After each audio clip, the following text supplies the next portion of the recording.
France को कथित तौर पर एक बड़े सैन्य संघर्ष के लिए तैयार रहने के लिए कहा गया है। दशकों में पहली बार फ्रांसीसी सेना अकल्पनीय के लिए तैयारी में है। फ्रांस में सरकार युद्ध के हालात में जनता की मदद के लिए सर्वाइवल गाइड बना रही है। और वे ऐसा क्यों सोचते हैं कि शायद हमारा रूस के साथ युद्ध हो सकता है? फ्रांस ने अस्पतालों को रूस के साथ युद्ध के लिए तैयार रहने का आदेश दिया है। देश भर के हर एक अस्पताल को 2026 में संभावित बड़े संघर्ष के लिए तैयार रहने का आदेश दिया गया है। अस्पतालों को अपग्रेड किया जा रहा है, आपातकालीन सुविधाओं को मजबूत किया जा रहा है। डॉक्टरों को कई घायल सैनिकों के लिए तैयार रहने को कहा गया है। न केवल फ्रांसीसी बल्कि नाटो सहयोगी देशों के सैनिक भी। मार्च 2026 तक ये तैयारियां हर जगह दिखेंगी और विशेषज्ञ चेतावनी देते हैं कि यह टकराव प्रथम और द्वितीय विश्व युद्ध से भी बड़ा हो सकता है। सुनने में ठंडा लगता है ना? और क्योंकि वास्तव में ऐसा ही है। यह सेना रूस के खिलाफ कोई युद्ध छेड़ने का इरादा या लक्ष्य नहीं रखती, लेकिन यह एक ऐसी सेना है जिसे शांति की गारंटी देनी चाहिए और एक बहुत स्पष्ट रणनीतिक संकेत भेजना चाहिए। सिर्फ फ्रांस ही नहीं, ब्रिटेन भी गुप्त रूप से अपनी सेना मजबूत कर रहा है। नॉर्वे शीत युद्ध के बंकरों को फिर से बहाल कर रहा है। रूस की सीमाओं से सटे देश अब अपने युवाओं को संघर्ष के लिए प्रशिक्षित कर रहे हैं। रूस बनाम नाटो युद्ध दुनिया को $15 ट्रिलियन से ज्यादा का खर्चा पड़ेगा। अगर यह संघर्ष द्वितीय विश्व युद्ध जैसा लंबा चला तो असर और भी विनाशकारी होगा। आर्थिक स्थिति खराब होने के बावजूद रूस नाटो से युद्ध क्यों चाहता है, और सबसे जरूरी, उस युद्ध के परिणाम क्या होंगे? यह विषय थोड़ा विवादास्पद है और मुझे फर्क नहीं पड़ता अगर YouTube इसे प्रमोट न करे, क्योंकि मैं सच सामने लाने वाला हूं। विवादास्पद विषयों को एल्गोरिदम दबा देता है, सिवाय उस समय के जब आप दर्शक लाइक बटन दबाकर इसे प्रमोट करने के लिए मजबूर करते हैं। रूस यूक्रेन संघर्ष 2022 में शुरू हुआ और सबने इसे रूस का अप्रत्याशित कदम माना। किसी ने इस कदम की भविष्यवाणी पहले ही कर दी थी। वास्तविक कहानी 2022 में पूर्ण आक्रमण से कई महीने पहले शुरू हुई थी।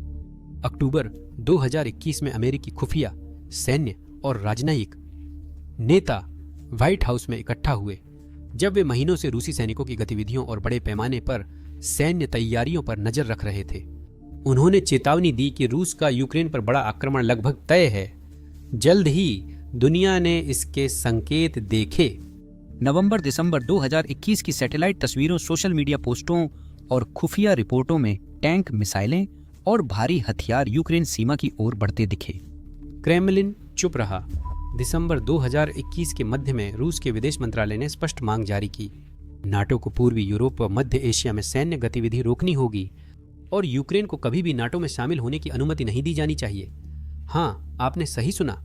रूस यूक्रेन संघर्ष कभी सिर्फ यूक्रेन के बारे में नहीं था, यह हमेशा नाटो के बारे में ही रहा है। इस प्रतिद्वंद्विता को समझने के लिए हमें रूस और नाटो की पुरानी प्रतिद्वंद्विता की शुरुआत तक लौटना होगा। द्वितीय विश्व युद्ध 1945 में खत्म हुआ, लेकिन शांति ज्यादा देर न रही। 1948 तक सोवियत संघ ने पूर्वी यूरोप से सेनाएं नहीं हटाईं और बर्लिन की नाकाबंदी कर क्षेत्र पर अपनी पकड़ मजबूत की। इसके जवाब में संयुक्त राज्य अमेरिका और उसके सहयोगियों ने 1949 में उत्तरी अटलांटिक संधि संगठन, जिसे आमतौर पर नाटो कहा जाता है, की स्थापना की। तब नाटो के केवल 12 संस्थापक सदस्य थे। संयुक्त राज्य America, Britain, France, Canada, Italy, Netherlands, Iceland, Belgium, Luxembourg, Norway, Portugal और डेनमार्क। इसका मिशन था एक दूसरे को बाहरी हमले से बचाना। अधिकतर देशों के लिए नाटो में शामिल होना आसान था। इसका कारण था नाटो का मुख्य अनुच्छेद। नाटो संधि के अनुच्छेद 5 के अनुसार किसी एक नाटो देश पर हमला सभी नाटो देशों पर हमला माना जाता है। तो यह नाटो में शामिल होने वाले किसी भी देश के लिए एक ढाल की तरह काम करेगा। शुरुआत से ही मॉस्को ने नाटो को रक्षात्मक नहीं, बल्कि यूरोप में अमेरिका की सैन्य शक्ति माना। मॉस्को को रोकने और कमजोर करने का एक उपकरण। फिर आया 1991। सोवियत संघ 15 स्वतंत्र देशों में बिखर गया। Armenia, Azerbaijan, Belarus, Estonia, Georgia, Kazakhstan, Kyrgyzstan, Latvia, Lithuania, Moldova, रूस, ताजिकिस्तान, तुर्कमेनिस्तान, यूक्रेन और उज्बेकिस्तान। इस विघटन से रूस का दुस्वप्न और गहरा हुआ। एक के बाद एक इन पूर्व सोवियत देशों में से कई नाटो के करीब जाने लगे। क्योंकि उन्हें पता था कि अगर वे इसमें शामिल नहीं हुए तो रूस फिर से उन्हें अपने अधीन करने की कोशिश करेगा। 2004 में एस्टोनिया, लातविया और लिथुआनिया, जो कभी सोवियत संघ में थे, नाटो में शामिल हो गए। 2008 में जॉर्जिया और यूक्रेन को नाटो की सदस्यता की पेशकश की गई थी, लेकिन वे उस समय इसमें शामिल नहीं हो सके, आंशिक रूप से उनके सरकारों पर रूस के प्रभाव के कारण। रूस सिर्फ यूक्रेन की जमीन नहीं बल्कि नाटो के विस्तार को भी रोकना चाहता था। अगर रूस के सभी पड़ोसी नाटो में आते तो भविष्य में अमेरिकी सेना को रूस की सीमाओं पर सैनिक तैनात करने का कानूनी अधिकार मिल जाता। किसी भी रूसी राष्ट्रपति के लिए यह सबसे बड़ा अपमान होता। लेकिन पुतिन के लिए यह सिर्फ अपमान नहीं था, बल्कि उनकी दीर्घकालिक महत्वाकांक्षा थी। देखिए, पुतिन सोवियत संघ नहीं बल्कि रूसी साम्राज्य को पुनर्स्थापित करना चाहते हैं, जिसमें कभी यूक्रेन, पोलैंड, फिनलैंड और पूर्वी यूरोप शामिल थे। यूक्रेन रूस के साथ 1900 किलोमीटर या लगभग 1200 मील लंबी सीमा साझा करता है और यह एक बफर जोन यानी रूस और पश्चिम के बीच एक ढाल का काम करता है। इसी कारण दिसंबर 2021 में रूस ने यूक्रेन के नाटो में न आने की मांग की थी। संयुक्त राज्य अमेरिका और नाटो ने रूस की मांगें ठुकरा दी और मॉस्को के आक्रमण पर कड़े आर्थिक प्रतिबंध की चेतावनी दी। फिर आया फरवरी 2022। सैटेलाइट तस्वीरों ने शीत युद्ध के बाद बेलारूस के पास रूसी सैनिकों की सबसे बड़ी तैनाती को दिखाया। इसके तुरंत बाद दुनिया ने हैरान होकर देखा जब रूस ने यूक्रेन पर हमला किया। शुरुआत में रूस ने शायद यूक्रेन युद्ध इस सोच के साथ शुरू किया था कि अगर वह सैन्य कार्रवाई के जरिए पश्चिम को धमकाएगा तो यूरोप और अमेरिका पीछे हट जाएंगे और यूक्रेन को नाटो में शामिल करने की अपनी योजनाओं को छोड़ देंगे। पुतिन ने सोचा था कि यूक्रेन को फिर से रूसी प्रभाव में लाकर मॉस्को अन्य पूर्व वार्सो संधि देशों की वापसी भी मांग सकेगा। 1955 में नाटो के जवाब में वार्सो संधि बनी थी, लेकिन यह रणनीति उल्टी साबित हुई। यूरोप को यूक्रेन युद्ध से धमकाने के बाद भी रूस नाटो विस्तार रोक नहीं पाया। अप्रैल 2023 में फिनलैंड ने नाटो की सदस्यता ली, जिससे रूस और गठबंधन के बीच 1340 किमी लंबी नई सीमा जुड़ गई। यह एक ऐसा कदम था जिसने यूरोप के रणनीतिक नक्शे को पूरी तरह से बदल दिया।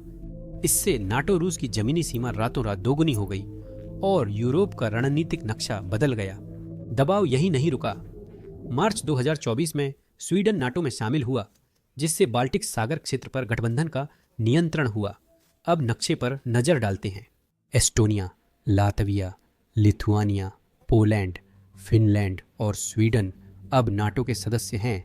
रूस के सिर्फ 2 पड़ोसी बेलारूस और यूक्रेन नाटो में नहीं हैं। रूस के लिए यह किसी बड़े लाल चमकते हुए सिग्नल की तरह था, जैसा आप फिल्मों में देखते हैं, है ना? चेतावनी, चेतावनी। इस घेराव ने पुतिन को गुस्सा दिलाया। उनके लिए यह सिर्फ भू राजनीति नहीं बल्कि व्यक्तिगत अपमान भी है।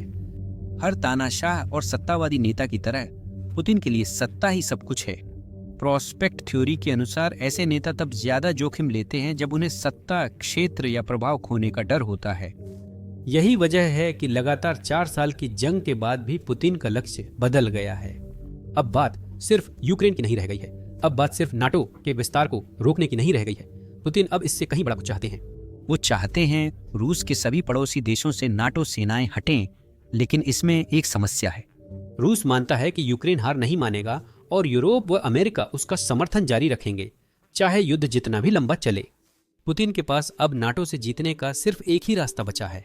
उसे इस युद्ध को जितना हो सके उतना लंबा खींचना होगा और धीरे धीरे इलाकों पर कब्जा करना होगा। अगर रूस सीधे यूरोप पर हमला करेगा तो नाटो के सामने टिक नहीं सकेगा। रूसी सेना कितनी भी बड़ी हो, वह नाटो की संख्या, संसाधनों और ताकत से नहीं जीत सकती। और आंकड़े भी यही साफ तौर पर दिखाते हैं। नाटो के अनुसार 2024 में सभी सदस्य देशों का कुल रक्षा खर्च लगभग 145 ट्रिलियन अमेरिकी डॉलर था। इसके मुकाबले रूस का रक्षा बजट केवल 140 अरब डॉलर था, जो नाटो के कुल खर्च का 15% से भी कम है। और जब बात मानव संसाधन की आती है तो अंतर और भी बड़ा हो जाता है।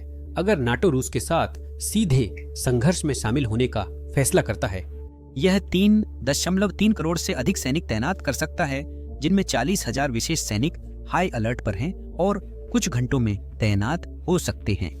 रूस के पास कुल 1.2 करोड़ सैनिक हैं, जिनमें सिर्फ 80,000 सक्रिय हैं, और इस संख्या पर भी उसका नुकसान गहरा पड़ा है। यूक्रेन में पुतिन जानते हैं कि वह सीधी टक्कर में जीत नहीं सकते, कम से कम अभी तो नहीं। इसीलिए रूस यूक्रेन युद्ध लंबा खींच रहा है। यह यूरोप अमेरिका की सैन्य व आर्थिक ताकत कमजोर कर रहा है, जबकि रूस को अपनी सेना तैयार करने व बड़े संघर्ष की तैयारी का समय मिल रहा है। आक्रमण के बाद अमेरिका ने यूक्रेन को डॉलर 118 बिलियन की सहायता का वादा किया, जिसमें 65 बिलियन सैन्य सहायता है। 2023 की शुरुआत में बाइडेन प्रशासन ने कीव को अधिक उन्नत हथियार देने की मंजूरी दी। पेट्रियट एयर डिफेंस सिस्टम से लेकर रूसी मिसाइल हमलों को रोकने और आधुनिक युद्धक टैंक जो जमीन पर हालात बदल सकते हैं। अमेरिका ने यूरोप में अपनी सेना बढ़ा दी है। पूरे महाद्वीप में 10,000 से ज्यादा सैनिक तैनात हैं। नाटो के पूर्वी हिस्से को मजबूत कर रूसी आक्रामकता रोकने के लिए रूस पश्चिमी देशों की फंडिंग, सैन्य ताकत और संसाधनों का हिसाब लगाकर यूरोप पर युद्ध का सही समय तलाश रहा है, और कई खुफिया एजेंसियां पहले ही इस संभावना को लेकर चेतावनी दे चुकी हैं। फरवरी 2025 में डेनमार्क की सरकारी समाचार एजेंसी ने बताया कि रूस ने अपनी सैन्य क्षमता और हथियारों का आधुनिकीकरण कर रक्षा उत्पादन को शीत युद्ध के बाद सबसे ऊंचे स्तर पर पहुंचा दिया है। रूस की रणनीति स्पष्ट है, ज्यादा सैनिक, ज्यादा हथियार और ज्यादा सैन्य शक्ति। क्रेमलिन ने पहले ही 2025 में अपने रक्षा खर्च को 25% बढ़ाने की योजना बना ली थी, जिससे यह अब तक के रिकॉर्ड उच्च स्तर 135 ट्रिलियन रूबल तक पहुंच जाएगा। यह लगभग 143 अरब डॉलर है। यह बजट पिछले साल से 3 ट्रिलियन रूबल ज्यादा है, जो अब तक का सबसे बड़ा है। 2025 में रक्षा और सुरक्षा पर कुल मिलाकर खर्च 415 ट्रिलियन रूबल तक पहुंच जाएगा, जो रूस के पूरे सरकारी बजट का 40% है। मॉस्को अपनी सेनाओं का विस्तार करने और नई डिवीजन बनाने की योजनाओं के साथ आगे बढ़ रहा है। सिर्फ ब्रिगेड ही नहीं, बल्कि उनमें से कई को नाटो की सीमाओं के करीब तैनात कर रहा है। सबसे बड़े विकासों में से एक है 44वीं आर्मी कॉर्प्स का निर्माण कारेलिया में, ठीक फिनलैंड की सीमा के पास, जो देश 2023 में ही नाटो में शामिल हुआ है। सितंबर 2024 में राष्ट्रपति व्लादिमीर पुतिन ने रूस की सशस्त्र सेनाओं को 23.9 करोड़ कर्मियों और 15 लाख सक्रिय सैनिकों तक बढ़ाने की योजना की घोषणा की। इस लक्ष्य के लिए मॉस्को को 1,80,000 से ज्यादा नए रंगरूट चाहिए, इसीलिए वे युवाओं की भर्ती तेजी से कर रहे हैं। कई युवा रूसी भी शामिल नहीं होना चाहते। रूस की 2025 की वसंत भर्ती में 1,60,000 सैनिकों को बुलाया गया है, जो 2024 की इसी अवधि से 10,000 ज्यादा है। अधिक लोगों को वर्दी में लाने के लिए मॉस्को ने भर्ती आयु 27 से बढ़ाकर 30 कर दी, जिससे लाखों लोग अनिवार्य सैन्य सेवा के पात्र हो गए। और इस बार प्रक्रिया अलग है। नोटिस अब डाक के साथ साथ सरकारी पोर्टल से डिजिटल रूप में भी भेजे जा रहे हैं। कई युवा रूसी सेना में भर्ती से बचने के लिए वैकल्पिक नागरिक सेवाओं का विकल्प चुन रहे हैं। मानवाधिकार वकील तिमोफेई वास्किन के मुताबिक हर नई भर्ती अब लॉटरी बन गई है, जिसमें अधिकारी सेना में और सैनिक लाने के नए तरीके ढूंढ रहे हैं। और यह यहीं नहीं रुकता। साल में 2 बार होने वाली अनिवार्य भर्ती के अलावा रूस अनुबंधित सैनिकों की भी भर्ती कर रहा है और अपनी ताकत बढ़ाने के लिए उत्तर कोरिया से भी हजारों लड़ाकों को ला रहा है।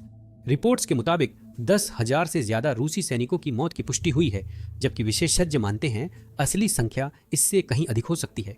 हालांकि नुकसानों के बावजूद पुतिन ने फरवरी 2022 में यूक्रेन पर हमला करने के बाद रूसी सेना का आकार 3 गुना बढ़ाया है। यूक्रेन युद्ध के बीच रूस नॉर्डिक बाल्टिक क्षेत्र में अपनी पकड़ मजबूत कर रहा है। यह मॉस्को को भविष्य के संघर्ष में पहला कदम उठाने का लाभ देता है, भले ही उसकी कई नई इकाइयां अभी पूरी तरह मजबूत नहीं हैं। रूस बाल्टिक सागर के पास मजबूत वायु रक्षा, इलेक्ट्रॉनिक युद्ध इकाइयां और सैन्य अभ्यास बनाए रखता है, और इसका ग्रे जोन साइबर हमले, खुफिया अभियान और छोटी उकसावों जैसी गतिविधियां हर दिन बढ़ रही हैं। अब यहाँ वो हिस्सा है जो नेटो को चिंता में डालता है। International institute for strategic studies के विश्लेषण के अनुसार रूस ने यूक्रेन में हुए अपने अधिकांश उपकरण नुकसान की भरपाई पहले ही कर ली है। उसकी जमीनी सेनाओं ने खुद को अनुकूलित और पुनर्गठित किया है और 2026 या 2027 तक 2022 से पहले की ताकत पा सकती है। मॉस्को यही नहीं रुक रहा। अगर उत्पादन इसी गति से रहा तो 2030-2035 तक सेना पूरी तरह सुसज्जित हो जाएगी। रूस का ब्लैक सी फ्लीट तो प्रभावित हुआ, लेकिन बाल्टिक और नॉर्दर्न फ्लीट लगभग सुरक्षित हैं।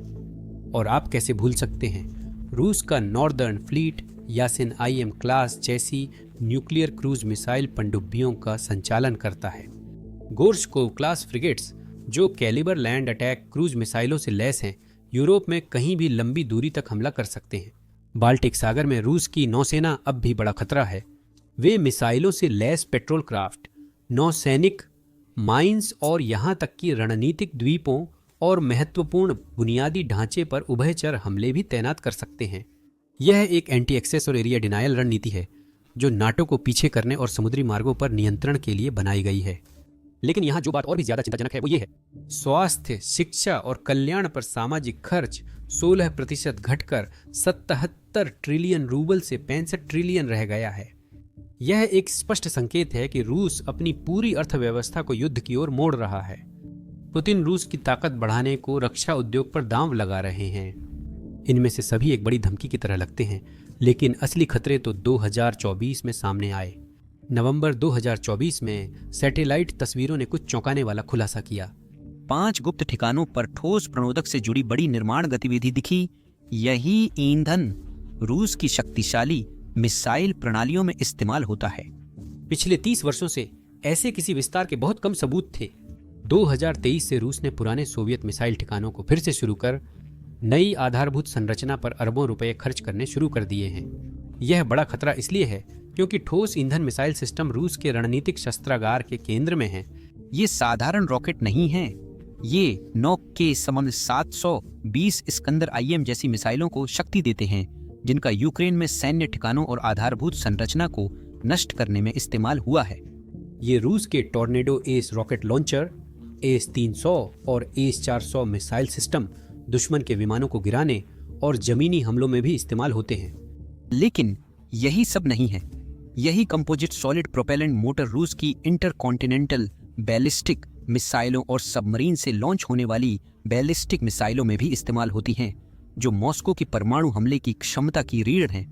पश्चिमी देशों की मुख्य चिंता सिर्फ रूस नहीं, बल्कि वह नया शक्ति गठबंधन है जिसे मॉस्को गुप्त रूप से अमेरिका और नाटो के खिलाफ संभावित तीसरे विश्व युद्ध के लिए बना रहा है। चीन, ईरान और उत्तर कोरिया इस नए गठबंधन के केंद्र में हैं और ये पहले से ही रूस की गुप्त रूप से मदद कर रहे हैं।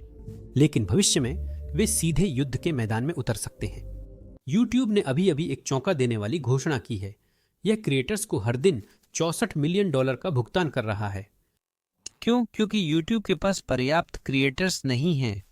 इसी वजह से आप अपने होम पेज पर ऐसे वीडियो देखते हैं जिनके 1000 से भी कम व्यूज हैं, जैसे कि यह वाला। इसका मतलब ये नहीं कि सबको चैनल शुरू करना चाहिए। अगर आप YouTube चैनल या बिना चेहरे वाला चैनल शुरू करना चाहते हैं तो अभी सबसे अच्छा समय है। YouTube अब पहले से ज्यादा नए और छोटे चैनलों को बढ़ावा देते हुए रोज क्रिएटर्स को करोड़ों रुपए दे रहा है। लेकिन मुझे यकीन है कि आपके मन में चैनल शुरू करने और उसे बढ़ाने को लेकर कई सवाल होंगे। हमें आप में से कई लोगों की तरफ से ईमेल में ऐसे सवाल अक्सर मिलते रहते हैं और इसी वजह से हमने अपनी सारी YouTube सलाह एक ही YouTube वीडियो में पूरी तरह से मुफ्त देने का फैसला किया है।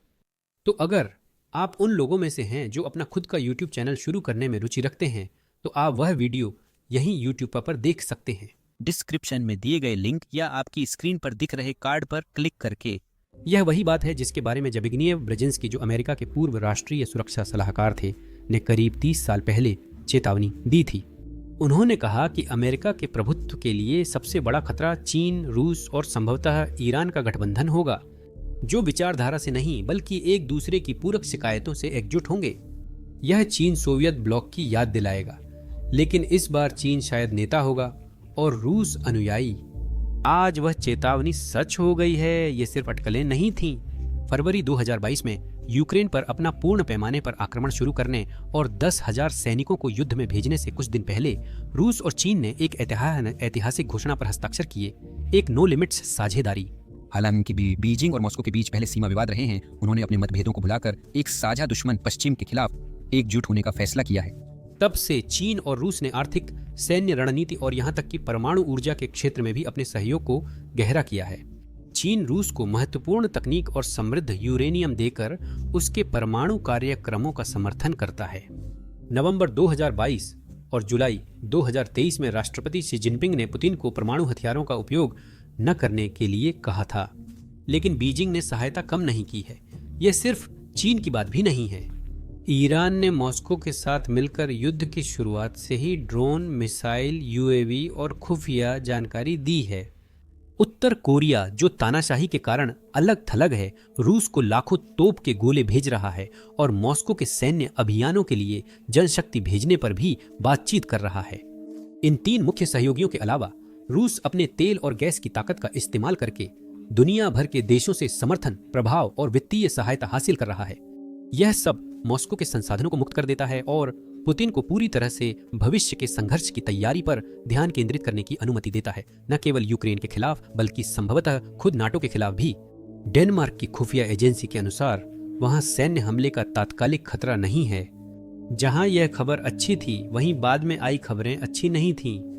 डिफेंस इंटेलिजेंस सर्विस ने कहा कि मॉस्को की महत्वाकांक्षाएं यूक्रेन से आगे हैं। रूस की 2022 समुद्री नीति दिखाती है कि वह आर्कटिक क्षेत्र पर पूरा नियंत्रण चाहता है, क्योंकि ये क्षेत्र उत्तरी अटलांटिक में अमेरिकी सैन्य अभियानों से जुड़े हैं। एक और वजह इन्हें और महत्वपूर्ण बनाती है। ग्रीनलैंड की बर्फ और चट्टानों के नीचे दुर्लभ पृथ्वी खनिजों का विशाल भंडार है, जो आधुनिक हथियारों, सेमीकंडक्टर्स, बाद सेमीकंडक्टर्स, इलेक्ट्रिक वाहनों और नई तकनीक के लिए जरूरी हैं। डेनमार्क की खुफिया एजेंसी के अनुसार रूस अमेरिका से सीधे टकराव के बजाय पोलैंड, नॉर्वे, एस्टोनिया, लातविया और लिथुआनिया जैसे यूरोपीय नाटो देशों को चुनौती देने के लिए अधिक तैयार रहेगा। पश्चिमी खुफिया एजेंसियां 4 साल से युद्ध पर नजर रख रही हैं और आश्वस्त हैं कि यूक्रेन युद्ध खत्म होते ही ऐसा होगा। पहले कुछ महीनों के भीतर या 1 साल के अंदर रूस पोलैंड, फिनलैंड या नॉर्वे के खिलाफ एक नया युद्ध शुरू कर सकता है ताकि वह सीधे तौर पर नाटो को चुनौती दे सके। ब्लूमबर्ग की रिपोर्ट के मुताबिक रूस नाटो युद्ध की स्थिति में पहले साल में दुनिया को $15 ट्रिलियन से ज्यादा का नुकसान हो सकता है। बाल्टिक देशों में एस्टोनिया, लातविया और लिथुआनिया सबसे ज्यादा प्रभावित होंगे, जिन्हें भारी तबाही और बड़े पैमाने पर मानव हानि का सामना करना पड़ेगा।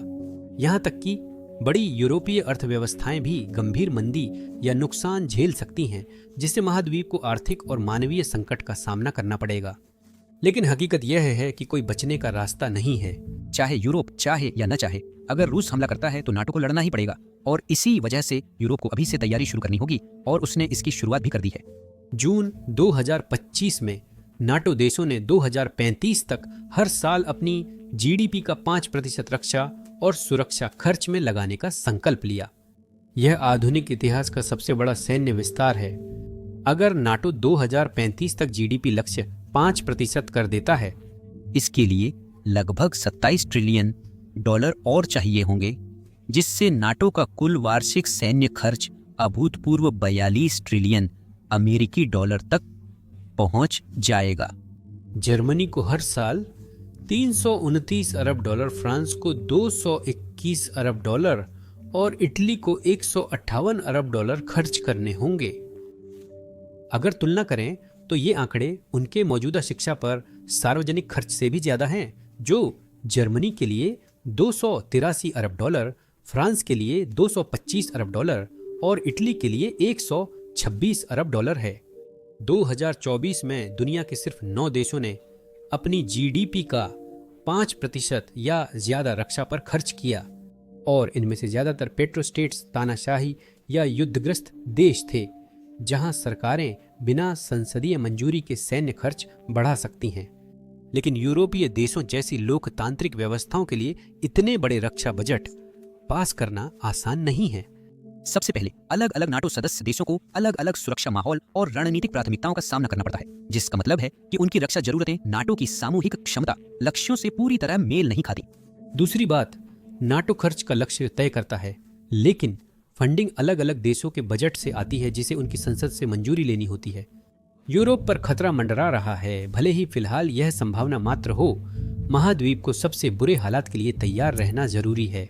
इसी कारण यूरोपीय देश आपातकालीन अस्पताल बनाना, अतिरिक्त सैनिक तैनात करना और नागरिकों को युद्ध प्रशिक्षण जैसे असाधारण कदम उठा रहे हैं। देश महाद्वीप में फिर से अनिवार्य सैन्य सेवा शुरू कर रहे हैं, रिजर्व बल बढ़ा रहे हैं और जनता को रूस से संभावित संघर्ष के लिए तैयार कर रहे हैं। जर्मनी यूरोप की सबसे बड़ी अर्थव्यवस्था है और 2011 में उसने अनिवार्य सैन्य सेवा समाप्त कर दी थी।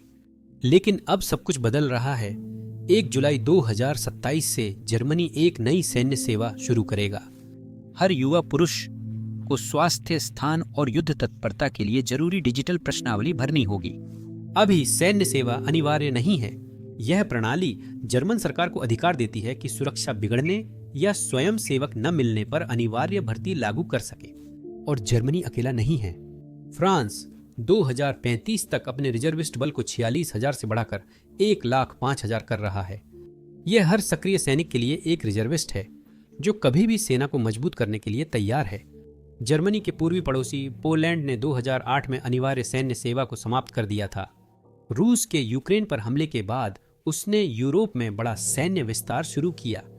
पोलैंड 2035 तक अपनी सेना को 3 लाख तक बढ़ाने की योजना बना रहा है, जिसमें 50,000 टेरिटोरियल डिफेंस फोर्सेस भी होंगी जो स्थानीय रक्षा के लिए प्रशिक्षित अंशकालिक सैनिक हैं। पोलैंड ने स्कूलों में सैन्य शिक्षा शुरू कर दी है। 14 साल के बच्चे राज्य सुरक्षा, आपदा प्रतिक्रिया, प्राथमिक उपचार और हथियार चलाना भी सीख रहे हैं। फिर फिनलैंड है, एक ऐसा देश जिसने कभी भी अनिवार्य सैन्य सेवा को समाप्त नहीं किया। 18 साल से ऊपर के सभी फिनिश पुरुषों को 6 से 12 महीने तक सैन्य सेवा करनी होती है। महिलाएं स्वेच्छा से शामिल हो सकती हैं और 2/3 योग्य लोग सैन्य प्रशिक्षण पूरा करते हैं। नतीजा, सिर्फ 56 लाख की आबादी के साथ फिनलैंड लगभग तुरंत 2,80,000 सैनिकों को तैनात कर सकता है और उसके पास कुल 90,000 प्रशिक्षित रिजर्व बल है। स्वीडन के नाटो में आने से बाल्टिक सागर पर नाटो की पकड़ मजबूत हुई है। पूरी तरह से युद्ध की तैयारियां बेहद तेजी और पागलपन की हद तक की जा रही हैं। नॉर्वे अब फिर से नियम लागू कर रहा है कि एक तय आकार से बड़े सभी नए भवनों में बम शेल्टर अनिवार्य होंगे, जो उसने 1998 में बंद किया था। छिपे पहाड़ों में शीत युद्ध के पुराने सैन्य बंकर जो 40 साल से निष्क्रिय थे, अब फिर से उपयोग में लाए जा रहे हैं। इसी दौरान पोलैंड, लिथुआनिया, लातविया और एस्टोनिया ने भी ओटावा कन्वेंशन से बाहर निकलने की घोषणा की, जो एंटी पर्सनल लैंडमाइंस पर रोक लगाता है। इन देशों की योजना एक बार फिर से लैंडमाइंस का भंडारण और तैनाती शुरू करने की है। उनका मानना है कि नाटो के पूर्वी मोर्चे की रक्षा में सैनिकों को लचीलापन और विकल्प मिलना जरूरी है। मार्च 2025 में यूरोपीय संघ ने घोषणा की कि यूरोप को महत्वपूर्ण उपकरणों का भंडारण बढ़ाना चाहिए और जनता से अपील की कि वे आपात स्थिति में कम से कम 72 घंटे के लिए पर्याप्त आपूर्ति बनाए रखें। ईयू आयोग ने नई प्रिपेयर्डनेस यूनियन रणनीति में चेताया कि समूह को प्राकृतिक आपदाओं, साइबर हमलों और भू राजनीतिक संकटों, साथ ही सशस्त्र आक्रमण की संभावना के लिए भी तैयार रहना चाहिए। हालांकि इसे आधिकारिक रूप से कई जोखिमों के जवाब के रूप में प्रस्तुत किया गया था, लेकिन इस सलाह को व्यापक रूप से यूरोप वासियों को संभावित युद्धकालीन आपात स्थितियों के लिए तैयार रहने का परोक्ष संदेश माना गया। अगस्त 2025 में ले कोना अंशन ने स्वास्थ्य मंत्री कैथरीन वॉट्रॉन का एक लीक पत्र उजागर किया, जिसमें अस्पतालों को फ्रांसीसी और विदेशी घायल सैनिकों के इलाज के लिए तैयार रहने को कहा गया था। दस्तावेजों के अनुसार फ्रांस युद्ध क्षेत्र में घायल सैनिकों के लिए एक केंद्र बना रहा है, जिसे अपनी सेना और नाटो सहयोगियों के सैकड़ों घायल सैनिकों की देखभाल की जिम्मेदारी दी गई है। और इन रिपोर्टों के अनुसार अगर रूस को अब भी नहीं रोका गया तो 2026 के मार्च तक एक बड़ा युद्ध छिड़ सकता है। इसी वजह से फ्रांस की सरकार पूरी तरह सतर्क है। फ्रांस के स्वास्थ्य मंत्रालय ने इस योजना की पुष्टि की, यह बताते हुए कि इसे आबादी की स्वास्थ्य जरूरतों का अनुमान लगाने, तैयारी करने और प्रतिक्रिया देने के लिए तैयार किया गया है। साथ ही इसमें रक्षा की विशेष जरूरतों को भी शामिल किया गया है। अधिकारियों ने विदेशी पीड़ितों के आगमन की चेतावनी दी और कहा कि नागरिक अस्पतालों को सैन्य मरीजों के इलाज के लिए तैयार रहना होगा। जहां पेरिस ने इस कदम को एक बड़े जुड़ाव के रूप में प्रस्तुत किया, वहीं असलियत कहीं अधिक गंभीर है। नाटो अनुच्छेद 5 के अनुसार फ्रांस या किसी सहयोगी पर हमला होने पर पूरा गठबंधन जवाब देने को बाध्य है। इससे ब्रिटेन, अमेरिका और यूरोप के अधिकांश देश इसमें शामिल हो जाएंगे, जिससे एक क्षेत्रीय संघर्ष एक संभावित युद्ध की स्थिति में बदल सकता है। यूरोप की चिंता बड़ी है क्योंकि 12-16 सितंबर 2025 को होने वाले जाबाज सैन्य अभ्यास में रूस और बेलारूस शामिल हैं। ये अभ्यास बेलारूस में होंगे, जो पोलैंड, लिथुआनिया और लातविया के पास है, जिससे नाटो की पूर्वी सीमा पर उकसावे वाली गतिविधियों का डर बढ़ गया है। इस वजह से यूरोप और अमेरिका भी जापान और व्यापक इंडो पैसिफिक क्षेत्र के साथ अपने संबंध मजबूत कर रहे हैं, ताकि रूस और चीन के संभावित तालमेल का मुकाबला किया जा सके। फरवरी 2025 में जापान की मैरीटाइम सेल्फ डिफेंस फोर्स ने पहली बार अमेरिकी और फ्रांसीसी नौसेना के साथ फिलीपींस के पूर्वी समुद्री क्षेत्र में संयुक्त एयरक्राफ्ट कैरियर अभ्यास किया। 11 दिन के इस अभ्यास में 11 जहाज थे, जिनमें जापान का कागा, अमेरिकी यूएसएस कार्ल विंसन और फ्रांसीसी Charles de Gaulle aircraft carrier शामिल थे। गौरतलब है कि यह 1960 के दशक के बाद पहली बार था जब फ्रांस के कैरियर बेढे को प्रशांत महासागर में तैनात किया गया। युद्ध यूरोप का मुख्य मकसद नहीं है, इसलिए यूरोपीय देश अमेरिका और संयुक्त राष्ट्र वर्षों से तनाव रोकने की कोशिश कर रहे हैं। रूस यूक्रेन युद्ध रोकने को आर्थिक प्रतिबंध, व्यापार कटौती और कूटनीति अपनाई गई, पर अब तक सफलता नहीं मिली। 12 फरवरी 2025 को डोनाल्ड ट्रंप और व्लादिमीर पुतिन ने शांति वार्ता के लिए 90 मिनट की टेलीफोन बातचीत की। उन्होंने मार्च-मई 2025 में और कॉल कर साझा सहमति खोजने की कोशिश की। 18 फरवरी 2025 को वरिष्ठ अमेरिकी और रूसी अधिकारी रियाद, सऊदी अरब में मिले और यूक्रेन संघर्ष, राजनयिक रिश्तों और आर्थिक सहयोग पर चर्चा की। फिर भी कोई समझौता नहीं हुआ। अगस्त 2025 में अमेरिकी राष्ट्रपति डोनाल्ड ट्रंप और रूसी राष्ट्रपति व्लादिमीर पुतिन ने अलास्का के एंकोरेज में मुलाकात की, जिसे तनाव कम करने की आखिरी बड़ी कोशिश के रूप में देखा गया। हालांकि यह बैठक भी असफल रही। कुछ ही दिनों बाद रूस ने यूक्रेन में एक और हमला शुरू कर दिया, जिससे मॉस्को के युद्ध जारी रखने के इरादे का संकेत मिला। लगातार असफलताओं के बावजूद यूरोपीय देश, संयुक्त राष्ट्र और अमेरिका यूक्रेन युद्ध खत्म करने और रूस को भविष्य में नाटो या यूरोपीय देशों पर हमले से रोकने के लिए कूटनीतिक समाधान तलाश रहे हैं। लेकिन यूरोप सिर्फ बातचीत पर निर्भर नहीं रह सकता। इसी वजह से यूरोपीय संघ के देश अपनी रक्षा व्यवस्था को बड़े पैमाने पर मजबूत कर रहे हैं, जरूरी संसाधनों का भंडारण कर रहे हैं और अपनी सेनाओं के साथ साथ नागरिकों को भी सबसे खराब हालात के लिए तैयार कर रहे हैं। यह युद्ध होगा या उम्मीद है कि शांति, यह तो सिर्फ समय ही बता सकता है।